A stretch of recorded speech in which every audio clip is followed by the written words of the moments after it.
제가 오늘 여자의 남은 자손이 되라 오늘 1편과 다음 주에 2편을 말씀을 준비했습니다.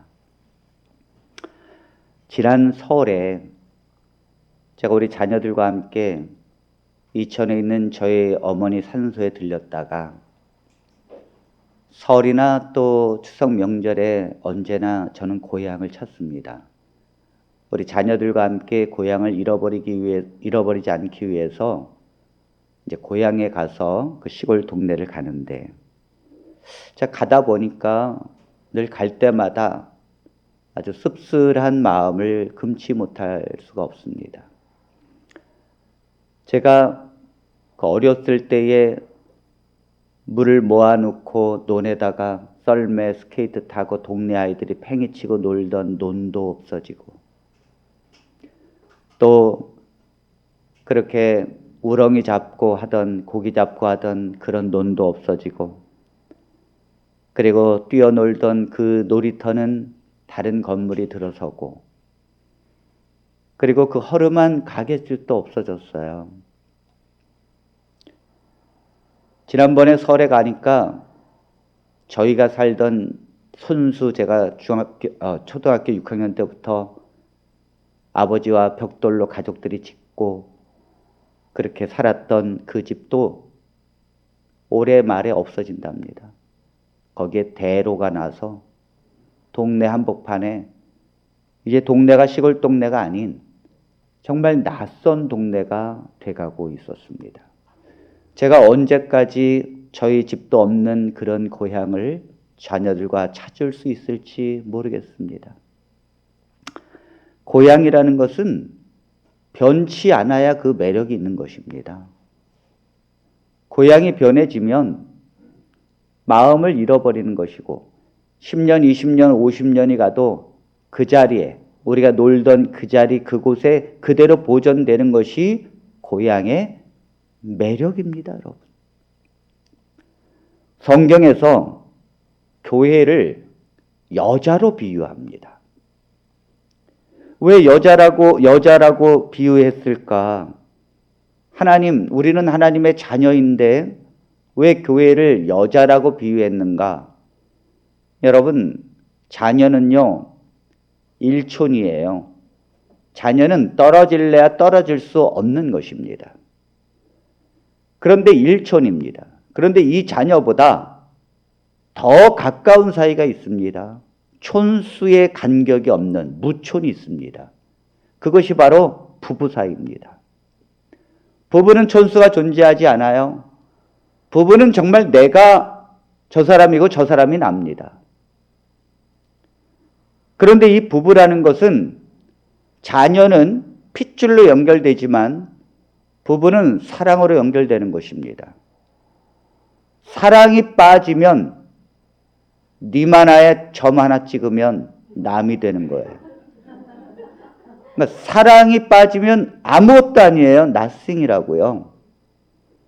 왜 하나님께서 우리를, 교회를 여자로 비유했는가 하면, 하나님은 우리를 자녀로 삼으셔서 우리를 대하시기를 신부로 대하신다는 것입니다. 그래서 성경에는 혼인잔치의 비유가 여러 가지가 나옵니다. 예수 그리스도와 우리의 만남을 혼인잔치로 비유하십니다. 하나님은 신랑이시고 순결한 처녀로 그리스도께서 이 땅에 오실 때까지 우리가 믿음을 지키기를 주님은 바라시고, 순결한 처녀로 변함없이 하나님의 신부로 남게 되기를 주님은 간절히 바라십니다. 그래서 하나님께서 우리를 자녀가 아닌 신부라는 표현을 쓰고 여자라는 표현을 쓰신 것입니다. 그러므로 우리는 모두 하나님의 결혼한 약혼한 신부 여자로서 진실하게 주님을 맞이하는 주의 백성들이 되시기를 간절히 바랍니다. 그런데 성경에 보니까 여자만 있는 것이 아니에요. 음녀도 있습니다. 그 음녀는 누군가? 변절된 여자를 말합니다. 이 여자가 변절을 한 것입니다. 지조가 없고 남자를 진정으로 사랑하지 않기 때문에 변절을 하는 것입니다. 그렇게 못 살고 사랑하던 사이인데도 남자가 군대를 가게 되면 이 여자는 고무신을 거꾸로 신습니다. 참 그렇게 그럴 것 같지 않은데 실제로 일어납니다. 그런데 왜 여자가 변절을 하는가? 왜 고무신을 거꾸로 신는가? 여러분, 그렇게 사랑한다 그러고 고백하고 같이 밥을 먹고 여행도 가고 그렇게 추억을 쌓아왔는데 어떻게 그 여자가 고무신을 거꾸로 신을 수 있을까? 가만히 봤더니 다 여자도 힘들기 때문에 변절하는 거예요. 예전에는 시험을 망쳤다든지 아니면 내가 직장에서 정말 어려운 상황이 있다든지 그러면 항상 내 남자친구가 옆에 있었어요. 그래서 나를 위로해주고 나와 함께 해주고 내가 아프고 힘들 때는 언제나 함께 했는데, 아니 군대를 가버렸으니 내가 힘들고 외로울 때 옆에 있어줄 남자가 없는 것입니다. 내가 힘들지 않을 땐 잘 몰라요.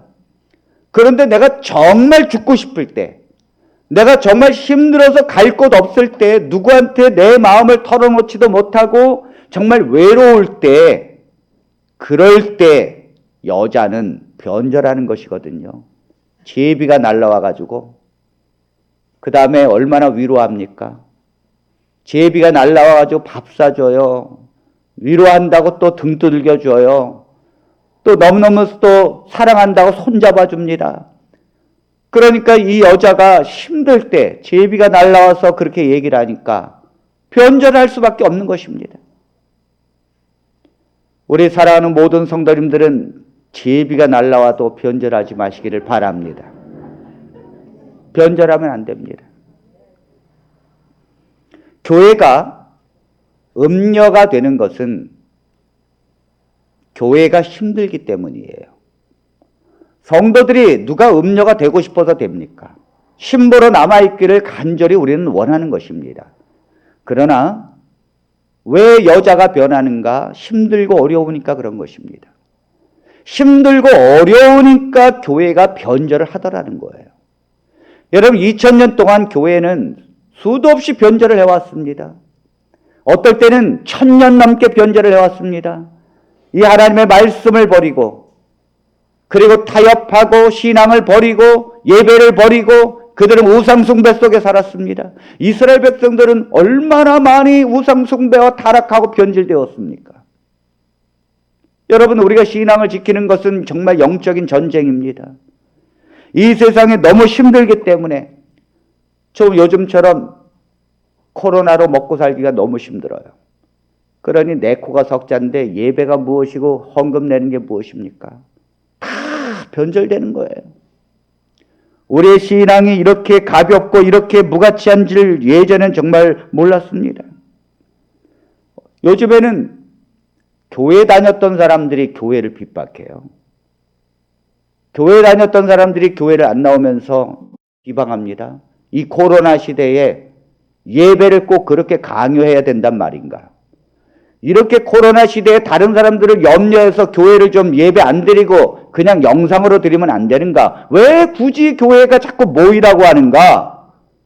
또 어떤 교회는 교회 폐쇄 명령에도 불구하고 주차장에서 모여서 예배를 드리는데 그렇게까지 꼭 해야 할 이유가 뭐 있는가 하면서 교회를 다니는 사람들이 핍박합니다.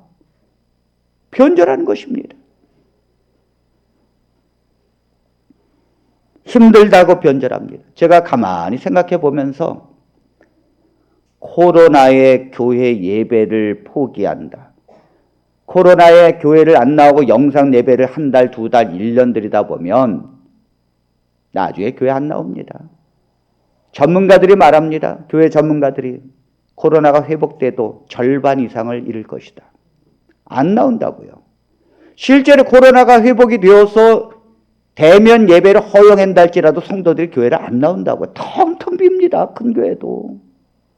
얼마나 많은 성도들이 쉽게 변절하는지 모릅니다. 만일 여러분 코로나가 20년, 30년, 40년을 간다면 여러분 어떻게 하시겠습니까? 제가 오늘 아침에 번쩍 들었어요. 정신이. 저희 교회는 코로나와 상관없이 예배 인원수에 대해서 제한을 안기로 했습니다.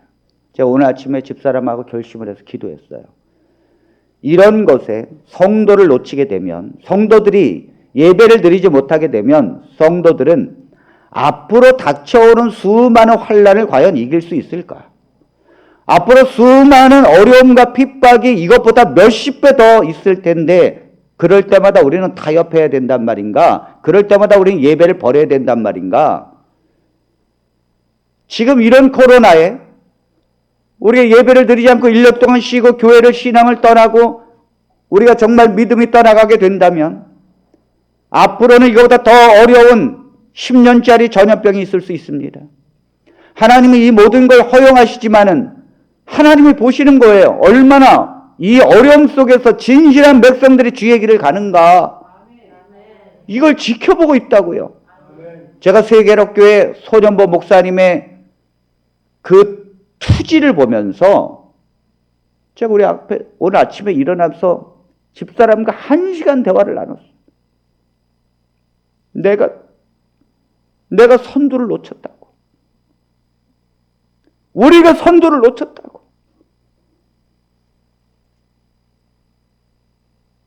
그래서 제가 책임을 지겠습니다. 예배에 빠지지 마십시오. 우리는 코로나로 예배를 빠뜨릴 그런 백성들이 아니에요. 죽이기 하겠습니까? 바깥에서 우리도 주차장 넓은데 거기서 예배를 드리면 되는 것이고,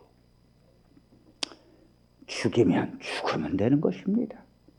믿음이 있고 이 세상이 우리가 믿음으로 구원받은 하나님의 백성이라면 하나님께서 이 세상에 미련 버리라고 하십니다.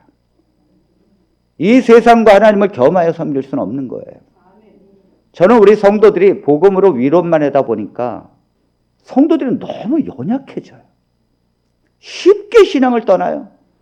제가 우리 교회를 나오다가 안 나온 사람들 한 30여 명 넘습니다.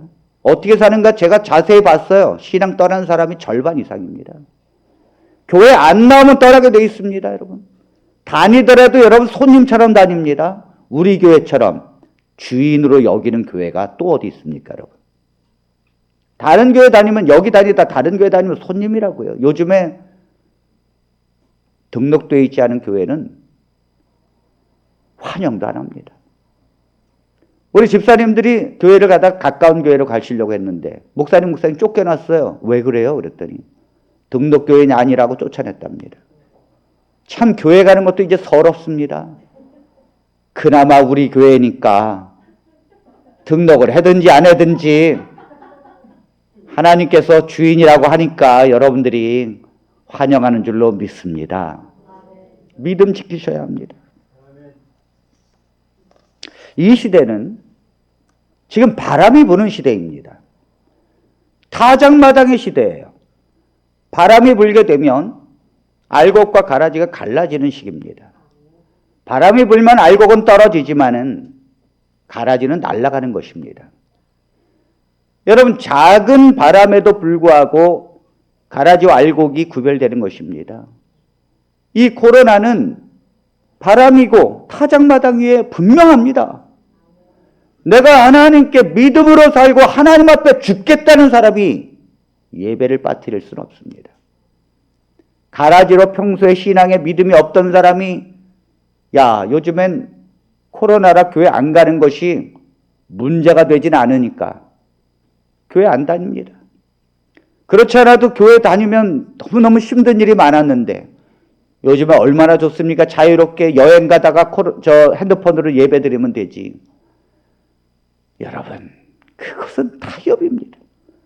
그것은 사단의 전략이라는 것을 왜 모르십니까? 사단이 우리에게 그렇게 말합니다. 이 애굽에서 출애굽할 때 바로가 뭐라 그럽니까? 멀리 가지 말라잖아요. 멀리 가지 말라고. 제발 돌아오라고. 가더라도 돌아오라. 멀리 가지 말라고.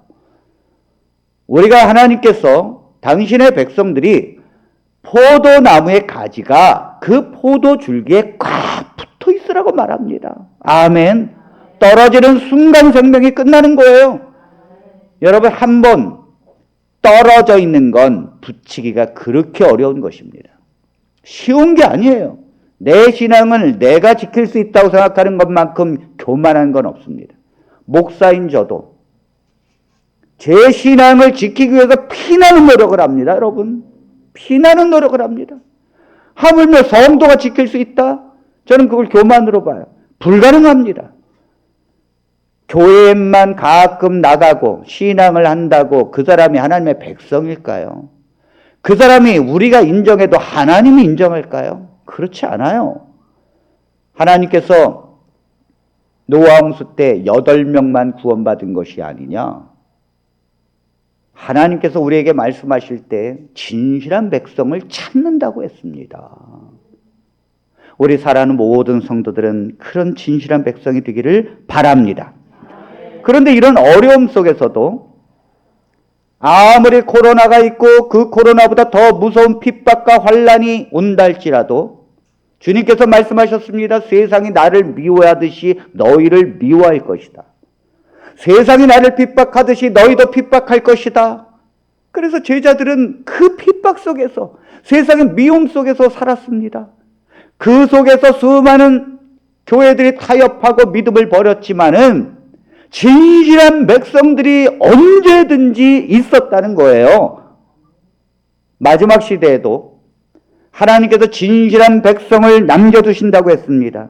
특별히 이 마지막 시대에 이러한 사단의 핍박을 견디면서 이 사단의 공격을 전폭적으로 받는 여자의 남은 자손이 반드시 있을 것이다라고 성경은 말합니다. 그 여자의 남은 자손이 누구일까요? 자, 요한계시록 12장 17절에 있는 말씀입니다.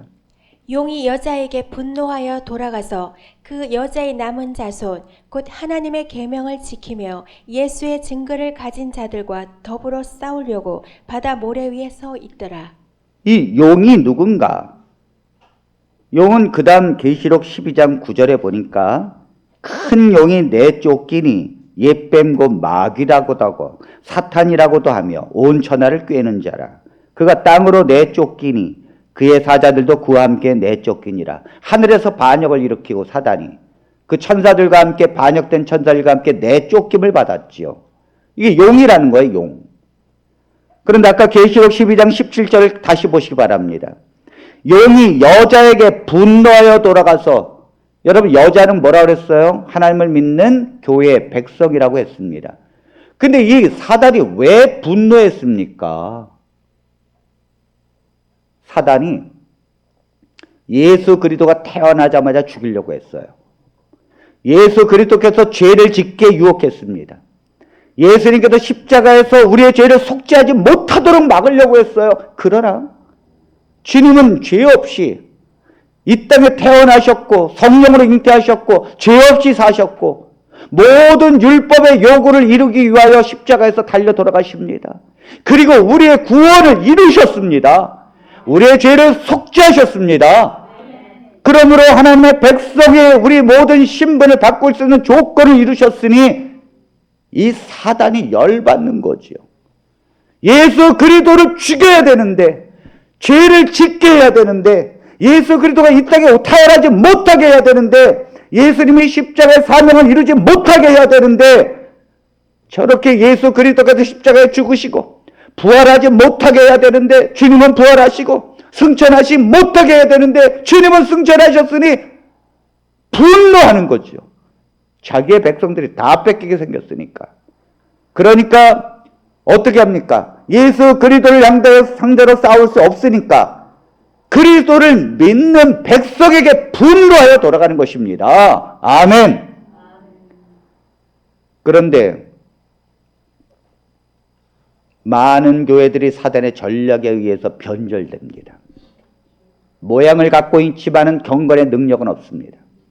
예배는 드리고 있지만 믿음이 없어요. 성경은 보고 있지만 깨닫지 못합니다. 그러니까 삶의 변절이 일어나는 것입니다. 그러나 여자의 남은 자손이 있다는 거예요. 하나님이 남겨두신 남은 자손이 있다는 거예요. 왜 이 사람들을 향하여 분노해서 돌아갑니까? 사단이 이 사람들은 꼭 예수를 닮았어요. 아주 예수님이 가신 그 길을 그대로 가고 있어요. 변절을 시키려도 안 돼. 너무너무 진실한 사람들, 그런 사람들이 있다는 것입니다. 왜 하나님은 이 남은 자손을 남겨두실까요? 하나님께서는 반드시 남은 자손을 시대마다 남겨두시고 특별히 마지막 때에도 남겨두시는데, 이유는 다시 싹이 나게 하기 위해서입니다. 그래서 성경에 보면 남은 자손을 구루터기라고 비유합니다. 하나님이 잘라냈습니다. 그런데 반드시 구루터기, 뿌리채 뽑지 않았다는 거예요. 그건 뭐냐면 다시 이 구루터기로 싹을 돋게 하기 위해서입니다. 그래서 새로운 믿음으로, 새롭게 정결한 믿음으로 하나님의 길을 가라고 새로운 싹을 트이게 하십니다. 그리고 사단은 이 구루터기가 잘려졌을 때 그 남은 자손을 아예 뭐예요? 죽이려고 합니다. 요즘엔 여러분 근삼이라는 농약이 있어가지고 뿌리를 딱 이렇게 구루터기를 잘라내고 근삼이라는 농약을 그 위에다 다 발라내주면 이 나무가 숨을 쉬기 위해서 올라오려고 하는데, 그래서 숨을 쉬어서 싹을 텄어. 이 싹을 튄다는 건 뭐냐면 숨을 쉬려고 하는 거거든요. 이 이파리를 통해서 숨을 쉬거든요, 식물은. 그런데 숨을 못 쉬게 근삼이라는 걸 바르면 그 밑에까지 근삼이가 계속해서 침투해서 뿌리들을 다 말라 죽여버려요. 그러니까 아예 뭐 씨를 말리는 거죠. 그러니까 사단이 근삼이처럼 이 구루터기를 싹을 못하도록 그렇게 죽이려고 하는데, 하나님이 이 구루터기를 지키십니다. 하나님이 지키지 않으면 다 무너지는 거예요. 여러분, 사람은 아무 능력이 없습니다. 사단의 영적 존재가 우리를 무너뜨리려고 우리는 속절없이 무너집니다. 그런데 왜 우리가 예배가 중요하고 왜 우리가 하나님의 말씀을 갖고 우리가 살아납니까? 하나님이 지키시는 줄로 믿습니다. 주님이 지키십니다. 주님이 이걸 지키지 않으면 구루터기가 다 죽어버리기 때문에 주님은 싹을 다시 돋게 하기 위해서 그 구루터기를 지키시는 것입니다. 하나님이 우리를 얼마나 지키시는지 몰라요. 하나님의 당신의 백성을 얼마나 지키시는지 모릅니다. 주님이 지키시는 것입니다. 여러분, 산불이 나도 그 낙엽 밑에 작은 불씨 하나가 살아남으면 그 온 산을 다 태웁니다. 남은 것이 이렇게 무서운 거예요. 우리나라가 공산주의에 의해서 멸망을 당할 뻔했죠. 참, 서울이 6.25 때 3일 만에 빼앗기고 그 부산, 대구 밑에 부산만 남아서 우리나라가 풍전등화 되어졌을 때 정말 우리가 얼마나 이 공산화되는 것은 식은 죽 먹기였고 대책이 없었습니다. 정말 남은 구루터기에 우리나라가 놓여졌을 때 하나님은 이 구루터기를 지키셨습니다. 연세대학교 부설기관인 이승만 연구원의 원장이신 김명석 연세대 정치외교학과 교수님은 말하기를 이승만 대통령은 진실한 기독교인이었다. 그런 장로였다는 것입니다. 그의 부인은 유대인이었습니다. 그래서 이 나라가 풍전등화했을 때 하나님, 이 자유주의, 하나님을 섬기는 나라가 무너지지 않게 해주십시오. 저 공산 무신론자들이 이 나라를 짓밟지 않도록 이 땅을 지켜달라. 그 이승만 대통령이 목사들에게 기도 요청을 하고 하나님 앞에 간절히 기도해서 유엔의 파견이 움직여졌고 결국은 극적으로 메가더 장군이 와서 이 나라를 다시 회복시켜 준 거 아닙니까, 여러분? 하나님이 도우시지 않았다라면, 하나님이 그 구루터기를 지키지 않았더라면 우리나라는 벌써 공산주의 됐어요. 그러므로 하나님께 영광을 돌리셔야 되길 바랍니다. 주님이 지키지 않으면 안 되는 것입니다. 이 구루터기를 주님은 지키십니다. 우리는 이 마지막 시대에 남은 자로 하나님 앞에 서야 합니다. 하나님께서 우리를 그 남은 자로 가게 만드십니다. 우리는 넘어져 쓰러질 자가 아니에요. 그런데 참 성경을 제대로 모르는 이단들은 하나같이 말합니다. 자기들이 다 남은 자손이래요. 저는 이것이 안식일 교회만 있는 줄 알았는데 어쩌면 이단들은 그렇게 공통적으로 교리를 서로 돌려가면서 갖고 있는지, 정명석, 제임스도 자기들이 남은 자손이라고 그렇게 웃기고, 신천지 이만희도 자기들이 남은 자손이고 자기들만은 이긴 자라고 그렇게 말하고, 안산홍 증인회도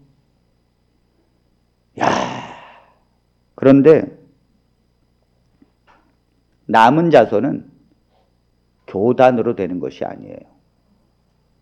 남은 자손이라고 말하는 것은 어떤 특정 교단, 특정 교파가 남은 자손이 아닙니다. 남은 자손은 개인적으로 존재하는 거예요.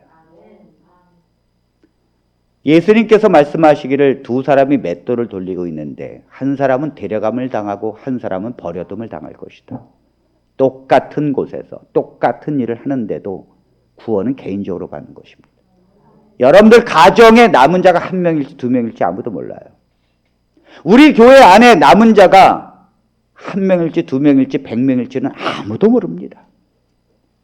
오늘 중요한 건 내 자신, 내가 남은 자인가의 문제예요.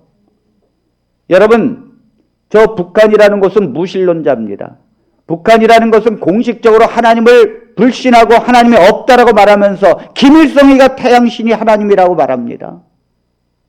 그런 곳에서도 남은 자가 있습니다, 여러분.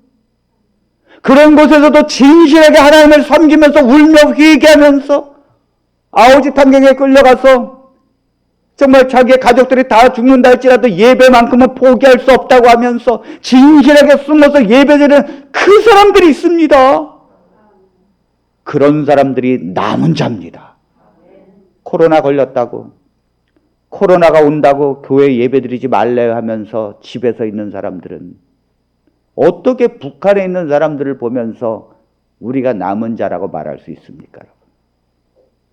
하나님의 남은 자는 개인적이에요. 아무리 공산주의 속에서도 있고요. 심지어 이단 속에서도 있습니다. 어디든지 있다는 거죠. 여러분들 모두는 진실한 개인적인 남은 자가 되기를 바랍니다. 그런데 이 남은 자는요, 이 내가 남은 자인지 아닌지 잘 몰라요. 그런데 남은 자를 그래서 특징이 있어요. 특징이. 그러니까 오늘 그 특징 중에 첫 번째, 여기 주님께서 말씀하시기를 여자의 남은 자손이 있는데 용이 그렇게 정말 죽이려고 했던 여자의 남은 자손은 곧 하나님의 계명을 지키며 이렇게 나옵니다. 아, 남은 자손은 하나님의 계명을 지키는 사람들이구나. 아멘. 아멘. 또 이렇게 얘기하니까 모든 이단들이 말합니다. 자기들만이 하나님의 계명을 지키고 있대요. 참. 그래서 안식일 교회는 안식일 계명을 지키고 있으니 우리만이 계명을 지키니까 남은 자손이라 그러고, 그 다음에 안산홍 증인회가 안식일 교회에서 나갔는데 거기는 또 안산홍을 하나님으로 믿거든요. 그의 부인이 어머니 하나님이고. 그런데 참 제가 볼 때 그 성도들이 제일 행복해해요. 왜 행복했느냐? 보이는 하나님을 모시고 사니 얼마나 행복합니까? 예수님이 하나님의 아들로 이 땅에 오셨을 때 예수님 모시고 살던 제자들이래요. 너무너무 행복하다는 것입니다. 그런데 그들이 뭐라 그랬는가 하면 안식일 교회는 유월절을 안 지켜서 계명 안 지키는 거다 말합니다. 유월절을 영원한 규례라고 지키라 그랬는데 안식일 교회를 안 지킨다는 거예요. 신천지는 또 자기들이 또 계명 지키는 유일한 교회라고 말합니다.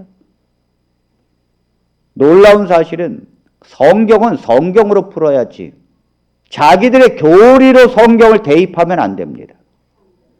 놀라운 것은 요한계시록은 요한이 썼어요. 요한이 요한복음과 요한 1, 2, 3서와 요한계시록을 썼는데 요한이 하나님의 계명을 지킨다고 했을 때 요한이 하나님의 계명을 요한복음과 요한 1, 2, 3세에서 뭐라고 그랬는가? 성경에 수십 구절로 넘어요. 그 중에 제가 대표적 구절 한 절씩 보겠습니다. 자, 요한이 요한복음 13장 34절에 이렇게 말합니다. 새 계명을 너희에게 주노니 서로 사랑하라. 내가 너희를 사랑한 것 같이 너희도 서로 사랑하라. 네, 새로운 계명을 주겠다는 것입니다. 서로 사랑하라. 어느 정도를 사랑해요? 내가 너희를 사랑한 것 같이 사랑하라는 거예요. 아멘. 우리가 뭐 이렇게 빵 나눠주고 뭐 서로 손잡고 이 정도로 사랑하라는 말이 아닙니다. 성경에는. 예수님께서 우리를 사랑했던 것처럼 아무리 우리가 곁길로 우리가 하나님을 떠나고 우상 숭배하고 죄인이었을 때 우리를 사랑했던 그 사랑으로 살아가라는 거예요. 그 다음에 요한일서 3장 23절. 그의 계명은 이것이니 곧 그 아들 예수 그리스도의 이름을 믿고 그가 우리에게 주신 계명대로 서로 사랑할 것이니라. 네, 여기 그의 계명이라는 건 아버지 하나님의 계명이라는 거예요. 아버지 하나님의 계명은 이것인데 곧 그 아들 예수 그리스도의 이름을 믿으라는 거예요. 아버지 하나님께서 보낸 하나님의 아들 그리스도를 우리가 믿어야 된다는 것입니다. 이것이 지엄한 하나님의 계명이에요. 또 그가 우리에게 주신 계명대로 그가 누구예요? 예수 그리스도. 아버지 하나님의 계명을 예수 그리스도가 이어받았고 그걸 우리에게 주셨습니다. 그게 무엇입니까? 서로 사랑하라. 아멘. 그러면 요한계시록 12장 17절에 여자의 남은 자손 곧 하나님의 계명을 지키며 이게 뭡니까? 사랑의 계명이죠. 왜 모세가 말한 안식일 계명을 여기다 데려옵니까? 그럼 요한이 요한복음과 요한 1, 2, 3세에서 말한 그 계명은 도대체 뭡니까? 예수님께서 새 계명을 주신다는 그 계명은 도대체 뭡니까? 우린 이걸 너무 이해를 못합니다. 사람들은 말합니다. 십계명이 최고의 계명이라. 그러나 여러분, 십계명은 최하의 계명이에요. 십계명이라는 것은 너희가 아무리 악할지라도 최고의 이 정도에서 마지막에 벗어나지 마라. 요게 마지노선이라고요. 십계명이라는 것은. 그러니까 돌비에 쓰는 거예요. 마지노선. 그러나 사랑의 계명이라는 것은 최고의 계명입니다. 이건요, 너무 높은 거예요. 인간이 할 수 없는, 도저히 따라갈 수 없는 거예요. 십계명은요, 누가 제일 잘 지키는가? 지금 유대인들이 제일 잘 지킵니다. 지금 유대인들은 예수님 안 믿어도 지킵니다. 유대인들 중에 우리는 계명 안 지킨다고 말할 수 있는 사람 아무도 없어요. 예수님께서 오셨을 때도 우리는 계명 철저히 지켰다 그랬거든요. 십계명은 누워서 떡 먹기 전 613가지가 있는데 그중에 십계명은 마지막 마지노선이라니까요. 당연히 지키죠. 그런데 그런 유대인들이 손도 못 대는 계명이 있어요. 그게 뭐예요? 사랑의 계명이라니까요. 부자 법관이 예수님에게 와가지고 주여 어떻게 하면 구원을 받을 수 있습니까? 그때 주님이 뭐라 그랬습니까? 계명을 지켜라. 근데 이 부자 법관이 알아듣질 못해. 계명이라니까 십계명을 들이대고 있어. 간음하지 말라, 우상 숭배하지 말라, 도둑질하지 말라. 내가 이걸 어렸을 때부터 다 지켰습니다. 근데 예수님께서 진짜 계명이 뭔지 말하잖아요. 네가 재산 가난한 자들에게 팔고 다 나눠주고 나를 쫓으라. 그게 안 되는 거예요. 그게 안 되는 거예요. 내가 어렸을 때부터 계명은 다 지켰는데 이 사랑의 계명은 안 되는 거예요. 안 되는 거예요. 여러분 그게 됩니까 지금? 제가 예수님께서 말씀하셨던 것처럼 집사님 재산 다 팔아서 가난한 자들에게 주고 예배를 드리십시오. 그럼 다 떠나갈 거예요. 그런 말 안 하는 교회 어디 없나 해서 따라갈 것입니다. 불가능합니다. 아니, 하나님, 우리가 십계명도 제대로 지키지 못하는데 왜 이러한 고차원적인 계명을 주십니까? 하나님, 우리를 율법에서 해방시켰다면서요. 그런데 어떻게 더 큰 계명을 주십니까? 하나님은 왜 이렇게 최고의 사랑의 법을 우리에게 주셔서 행하라고 말씀하십니까? 이게 아이러니한 거예요.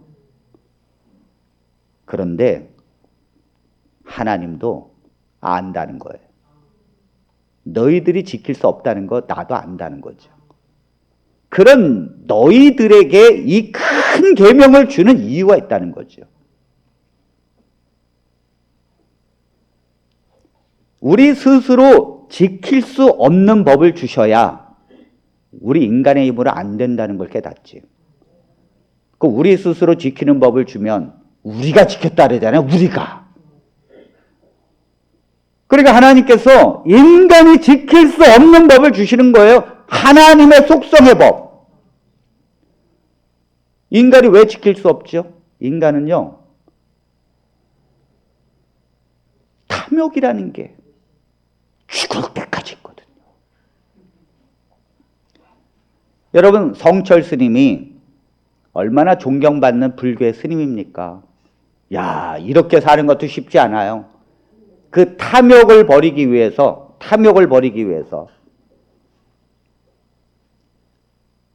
속세를 떠나서 산으로 올라가서 철조망을 쳐놓고 외부인 출입금지 해가지고 거기서 수행을 하는데 밥도 안 해먹고 생쌀을 먹고 살았어요. 8년, 16년 동안 솔잎을 먹고 살았다고요. 뭐 하려고? 그 탐욕을 버려서 뭔가 좀 정말 내 스스로가 욕심이 없는 사람이 되기 위해서. 그런데 가족이 와도 면회도 안 했습니다. 만나주지도 않았어요. 대단한 사람입니다. 그리고 나서 죽기 전에 쓴 게 열반송인데 그 열반송의 한 구절에 뭐라 그러는가 하면 내가 지금에서 보니까 내 죄가 저 중국에 있는 수미산보다도 더 높다고. 인간이 깨달은 게 뭐냐면 내가 얼마나 비참한 죄인이라는 것을 깨닫게 되는 거예요. 그게 정상이에요. 탐욕을 버릴 수 있는 게 아니라고요. 인간은 죽을 때까지 이 탐욕과 욕심과 이기적으로 산다고요. 그런데 그런 사람이 어떻게 재산을 팔아서 가난한 자들에게 나눠줍니까? 여러분, 불가능한 것입니다. 얼마 전에 해민 스님이 나타나서 제가 봐도 처음 해볼 때 부처처럼 생겼어요. 얼마나 아주 그냥 수행을 열심히 했고 젊은 사람이. 그래서 사람들이 해민 스님한테 뭐 물어보고 해민 스님이 텔레비에 나가서 하나하나 얘기하니까 탤런트보다도 더 귀한 인기를 얻게 되었습니다. 나중에 알고 보니까 재산이 수십억이고 미국 뉴욕의 리버브에도 아파트를 가지고 있어요. 무소유라고 말하는 사람이 이 세상에 탐욕의 사람이 되어버렸어요. 여러분, 이게 사람이라는 거예요. 이런 사람이 어떻게 재산을 팔아서 가난한 자들에게 줍니까, 여러분? 불가능한 거라는 거죠. 그런데 하나님께서 말씀하십니다. 그래도 그 법이 너희들에게 주는 법인데 내가 주님이 말씀하시기를 너희로 그렇게 살게 하겠다는 거예요. 우리가 하는 게 아니라 하나님이 그렇게 살도록 하시겠다는 것입니다. 아멘. 네, 너희들은 그걸 스스로 못할 것이다. 할 수도 없느니라. 그러나 하나님은 하시겠다는 것입니다. 여러분, 죄인이 의롭게 되는 것도 인간이 하는 것이 아니에요. 예수님께서 십자가에서 우리의 죄를 속죄하심으로 그것을 믿는 자를 의롭게 하신 줄을 믿습니다. 의롭게 되는 신분도 하나님께서 하시는 것입니다. 그러므로 의롭게 사는 것도 주님이 하십니다. 의롭게 되는 것보다 의롭게 사는 게 더 어려운 거예요. 의롭게 사는 것을 주님이 하십니다. 하나님이 하시겠다는 거예요. 빌립보서 4장 13절에 이렇게 말씀하십니다. 내게 능력 주시는 자 안에서 내가 모든 것을 할 수 있느니라. 내게 능력 주시는 자 안에서, 여러분, 이 바울이 내가 모든 걸 할 수 있다고 말한 것이 아니에요. 나는 아무것도 할 수 없지만 내게 능력 주시는 하나님 안에서 할 수 있다는 거죠. 아멘. 그러므로 나는 못한다고 말하는 건 어떤 면에서요? 내 스스로는 못한다고 말해야 합니다. 그것이 겸손한 것입니다. 그러나 하나님을 믿으면서도 영영 난 못한다고 말하는 건 그건 믿음이 없는 거예요. 바울처럼 이렇게 말해야 돼요. 나는 못하지만 내게 능력 주시는 자 안에서 내가 모든 것을 할 수 있습니다. 아멘. 내가 사랑의 최고의 법을 행할 수는 없습니다. 그러나 내게 능력 주시는 자 안에서 내가 그것을 갈 수 있습니다. 로마서 8장 37절에 이렇게 말씀하십니다. 그러나 이 모든 일에 우리를 사랑하시는 이로 말미암아 우리가 넉넉히 이기노니라. 우리는 이길 수 없어요. 우리가 탐욕을 이길 수 없고 사단을 이길 수 없고 죄를 이길 수 없습니다. 그러나 이 모든 일에 우리를 사랑하시는 이 때문에 넉넉히 이기느니라. 아멘. 우리를 사랑하시는 그분 때문에 이긴다는 거죠. 그분 때문에. 그러므로 오직 하나님만이 우리를 죄에서 벗어나게 하실 수 있습니다. 오직 하나님만이 우리를 탐욕에서 벗어나게 한 줄을 믿습니다. 오직 하나님만이 우리로 하여금 사랑의 계명을 행할 수 있게 하십니다. 아멘. 아멘. 삭개오를 보십시오. 이 삭개오가 우리의 대표적인 모습을 드러내는 거예요. 삭개오가 키가 좀 작으니 사람들이 놀렸나 봐요. 아이고 키가 작으니까 업신여김을 받았겠죠. 내가 이런 업신여김을 벗어나려면 돈밖에 없다. 돈 앞에 다 무릎을 꿇을 것이다. 그래서 악착같이 돈을 벌었어요. 그래서 세금도 늘 다른 사람들이 하는 것처럼 자기도 더 뭐예요? 속여서 세금을 걷고 주머니로 챙기고 이렇게 살았어요. 그런데 예수님을 만나고 싶어서 여리고에 가는 길에 그 뽕나무에 올라가서 예수님 만나고 싶어서. 왜냐면 그렇게 살고 있는 자기 자신에 대해서 너무도 만족감이 없어서 허무한 거예요. 허무한 거라고. 그런데 예수님을 만나고 싶었는데 예수님께서 그 마음을 보시고 삭개오야 내려와라. 내가 오늘 너의 집에 머물러야겠다. 그래서 삭개오가 예수님을 자기의 집으로 초대하고 난 다음에 나오면서 예수님한테 고백합니다. 내 재산의 절반을 팔아서 가난한 자들에게 주겠다. 내가 토색한 일이 있으면 4배를 갚겠습니다. 자기 재산 다 팔고 다 나눠주잖아요. 이게 어떻게 된 일입니까 이게? 이게 하루아침에 이게 어떻게 된 일입니까? 여러분 이 성경은요 그게 가능하다고 지금 말하는 거예요. 그게 가능하다고. 왜 나는 평생 그게 안 될까? 왜 나는 세상에 염려하고 지금도 목구멍이 포도청이라고 나만 생각하면서 살게 될까? 왜 우리는 삭개오처럼 되지 않을까? 삭개오가 어떻게 변했습니까? 삭개오가 작심했습니까? 예수님이 삭개오를 만나서 그 마음에 하나님의 나라의 복음을 설명하고 너는 구원받은 하나님의 자녀고 저 하늘에 너의 시민권이 있다고 말하니까 삭개오가 미련이 없는 거죠. 하나님이 이렇게 너를 사랑한다고 하면서 너희 집에 유한다고 하니까 그 예수님 때문에 예수님을 소유하니까 저 돈이 더럽게 보이는 거예요. 저 아무것도 아닌 거죠, 저거. 예수를 소유한 백성은요, 모든 걸 버릴 수 있어요. 여러분, 이 세상에 사단이 여자의 그 남은 자손에게 분노하여 돌아가서 싸우려고 바다 모래 위에 섰다고 했습니다. 이 세상에서 예수님을 소유하고 예수님의 성령의 힘으로 예수와 함께 동행하는 사람들이 사랑의 계명이라는 대전제의 삶을 살고 있는 그들을 향하여 이 사단은 분노하여 저들과 싸우려고 대쟁투를 하고 있다는 사실입니다. 여러분. 우리가 그 대쟁투의 대상이 되어야 될 줄로 믿습니다. 우리가 되어야 합니다. 우리가 되어야 합니다. 우리가 되어야 합니다. 어떻게 이렇게 돈에 집착하고 이기주의로 사는 우리가 이렇게 사랑의 계명을 행할 수 있을까요? 그것은요, 하나님이 그 십자가의 위대한 조건이 없는 그 사랑을 우리의 심령에 부어버렸기 때문이에요. 우리는 그런 게 없는데 하나님이 가지고 있지 않는 우리에게 그 사랑을 부었기 때문이에요. 로마서 5장 5절에 있는 말씀을 보겠습니다. 소망이 우리를 부끄럽게 하지 아니함은 우리에게 주신 성령으로 말미암아 하나님의 사랑이 우리 마음에 부은 바 됨이니. 성령이 하나님의 사랑을 우리 마음에 부었다잖아요. 그러니까 나는 왜 사랑이 없을까? 그건 성령이 그 마음에 붓지 않는 거예요. 원래 우리 모두는 다 사랑이 없다니까요. 그런데 왜 나는 저렇게 사랑을 너무너무 사랑하고 싶지? 왜 나만 보면, 다른 사람을 보면 그렇게 사랑하고 내 주머니 돈을 자꾸 주고 싶지? 왜 자꾸 사람이 그렇게 사랑스럽지? 그거는 하나님의 성령이 그 사랑을 부었기 때문에 그래요. 그런데 어떤 사랑인가? 어떤 사랑을 부었단 말인가? 주님의 사랑인데 그게 그 6절부터 나옵니다. 자, 주님의 사랑이 뭘까요?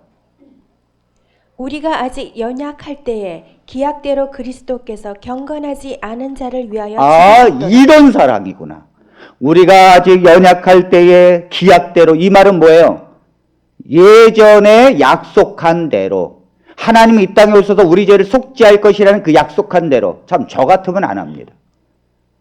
아니 그 4,000년 동안 이스라엘 백성들의 꼴을 보니까 기약대로 못하겠어요.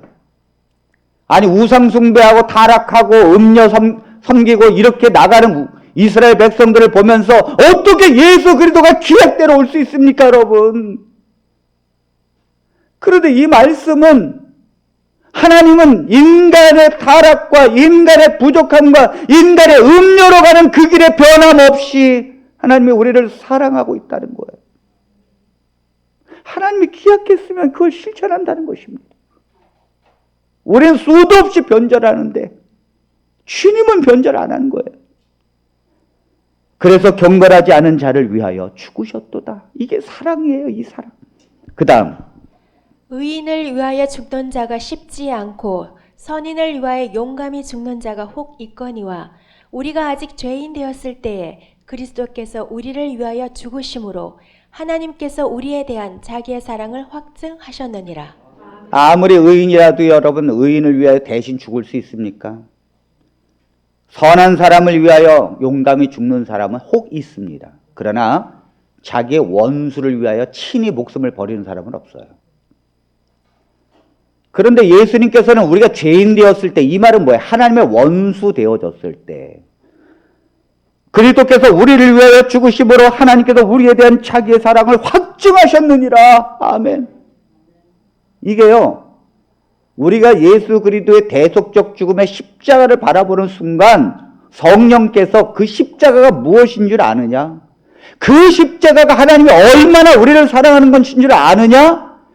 그거를 믿고 깨닫는 순간 그 사랑이 부어지는 거예요. 그러니까 1만 달란트 빚진 자가 되는 거예요. 1만 달란트라는 것은 어떤 사람이 계산을 했더라고요. 1달란트가 30억 정도 된대요. 1만 달란트가 얼마냐 했더니 30조래. 그 30조를 탕감해 줬다는 거예요. 이게 무슨 말입니까? 인간의 힘으로는 아무리 돈을 많이 버는 사람일지라도 자기의 능력으로는 갚을 수 없는 은혜. 이걸 하나님께서 십자가에서 우리에게 주셨다는 거예요. 구원은요, 이건 정말로 하나님의 은혜입니다.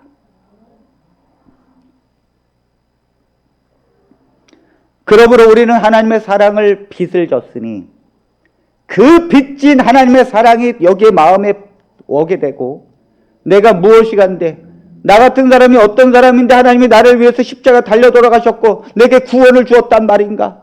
내가 하나님의 상속자를 나를 삼아주셨고 나를 하나님의 신부로 삼아주셨단 말인가? 이게 이 엄청난 사랑의 빚을 진 자는 그냥 사랑이 흘러가게 돼 있어요. 아무리 사랑을 흘러가도 갚지 못하는 사랑.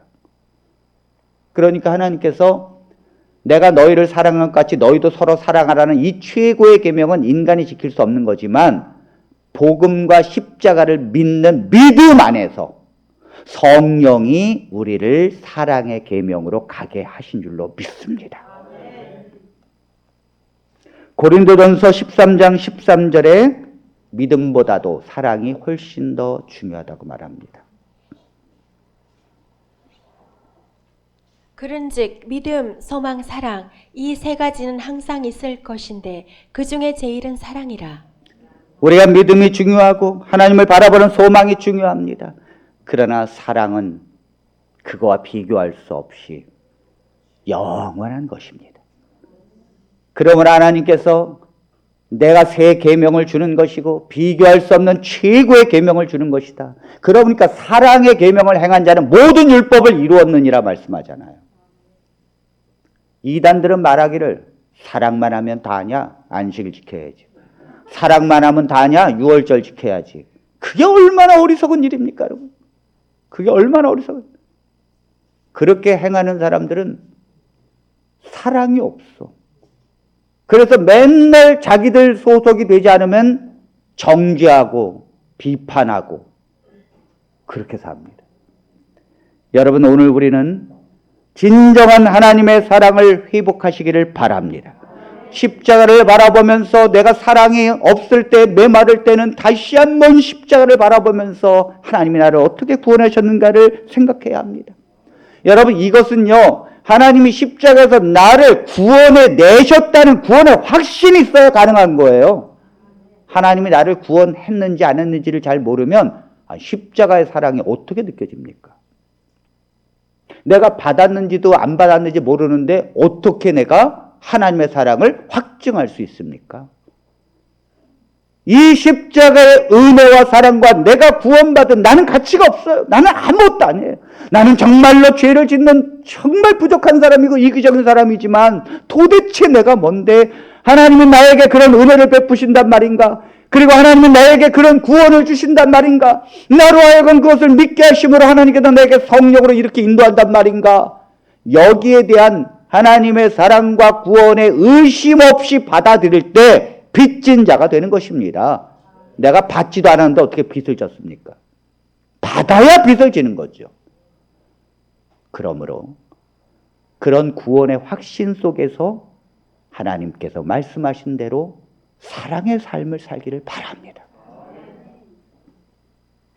거기에 우리 아까 영상을 봤잖아요. 자기 150에 그 영상이 수도 없이 많아요. 제가 시간이 없어서 못 들려드렸는데 코로나 시대에 힘듭니다. 어렵습니다. 헌금도 안 냅니다. 그럼 저런 사람들은 뭡니까?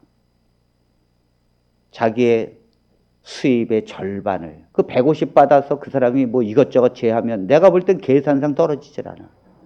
아니 자기도 전기세 내고 뭐 해야 될 거 아니에요. 아니 거기서 절반 가까이 내면 도대체 뭐가 있단 말인가. 야, 근데 여러분, 제가 지난번에 말씀드렸듯이 효성이가 그 천안에 있는 알지도 못하는 편의점 이모가 다달에 10만 원씩 이렇게 주는데 그 편의점에서 일자리를 잃어버렸을 때 고민했다는 거예요.